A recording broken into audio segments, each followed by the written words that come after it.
जय सागने आज हम पढ़िया दशम श्रेणी साहित्य बाहर थी sarbansaha माटी कविता।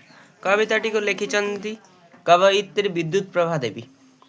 से अविभक्त कटक जिलार आली थाना निकटवर्ती नाटरा ग्राम रे जन्मग्रहण करते। कवि सृष्टि स्वदेश प्रीति, सांस्कृतिक चेतना, जीवन बोध, आध्यात्मिकना, निसर्ग दृष्टि मंजुल परिप्रकाश घटी।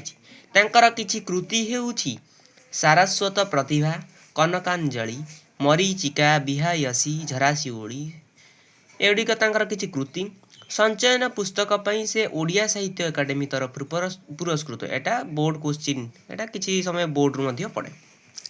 किछि कविता ना सॉरी पठित कविताटी माटी पानी पवन कविता पुस्तक रु संग्रहित। एटा भी गोटे भल क्वेश्चन। एथिरु सर्वंसाहा माटी को माँ सहित तुलना करी कवि माटी मार महानीय गुणावली वर्णना करिछंती।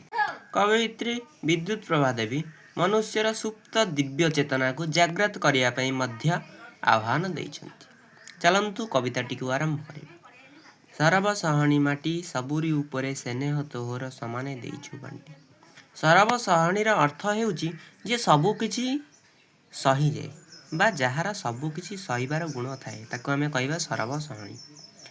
सबुरी उपरे स्नेह तोहर समाने देइछु बांटी। समस्तंक उपरे तोर स्नेह अछि, तोर स्नेह अछि एवं तू तोर सेही स्नेह को समस्तंकु समान भावरे बांटी देइछु। समस्तंक पाखरे तू समान भावरे देइछु। तोर मिठा पानी तोधीर पवन देहे मो देइछि बळ। सकति देइछि त्रुपति देइछि तो गछ लतार फल। कवयित्री विद्युत प्रभा देवी वर्णना करिछंती कि माटीर मिठा पानी एवं माटी मार धीर पवन आम देहरे बल देइछि एवं कवयित्रींक देहरे मध्य बल देइछि।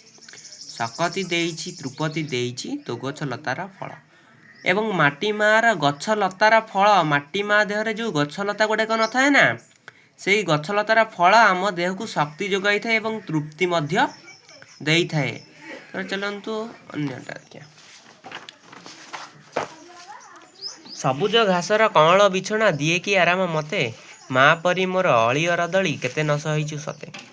कण ना सबुज घासर कअंल बिछଣା।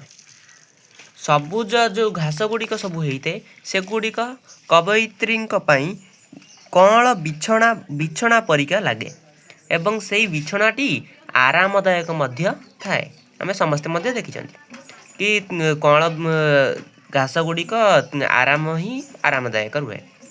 माँ परी मोर अली अरदली केते न सहिछु सते। तू माँकर परी कौन करछु ना अली आ अर्दली को समस्त अली अर्दली को सही आसीचु। आमर देह दुख पई साइतछु केते चेरमूली गछ लता मन सुख लागी नई समुद्र रे भरी अछु हस कथा।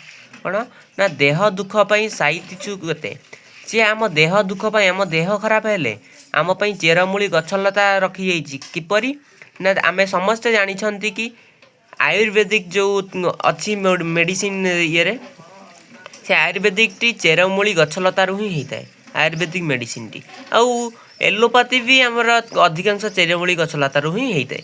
किछिटा मिसी थाए अलगा।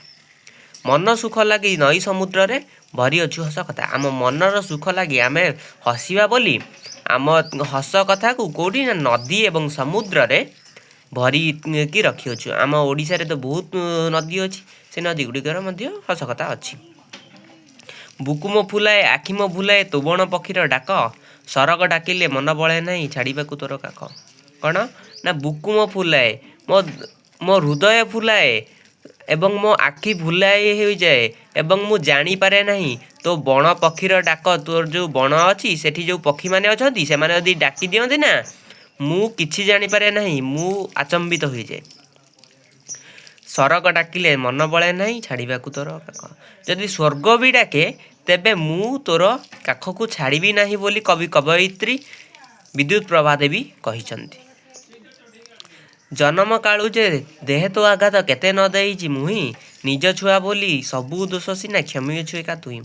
कण ना जन्म कालू आमे जन्म हेबा परे बा जन्म हेबा कालरू जन्म हेबा समयरू आमे माटी मार देहरे बहुत आघात देइछंती।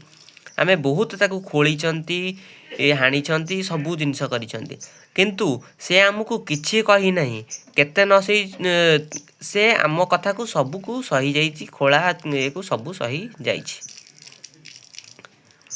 निज छुआ बोली सबू देश सिना क्षमयुचे का तुई आमको निज छुआ बोली भाबी कि तू आम दोष को सबू दोष को क्षमा करिअछु बोली कवयित्री विद्युत प्रभा देवी एठी कहिचंती। तो चलतु एतिकी थाउ वीडियोटी लॉन्ग है जीवन ने चलतु किछि लॉन्ग वर्ड माने सॉरी कष्टिकिया वर्ड मु लिखि नै जी चलतु देखिदवा सर्वंसर अर्थ सबू को जे सही जाए सहणीर अर्थ सहिबा त्रुपतिर अर्थ आनंद एवं सरब सहणीर अर्थ सबू किछि सहिबा गुण जहार अछि ताकू कुआ जीव सरब सहणी एति कहि मु रहूची। जदि वीडियोटी भल लागि लाइक शेयर एवं सब्सक्राइब करिए। रहिली जय जगन्नाथ।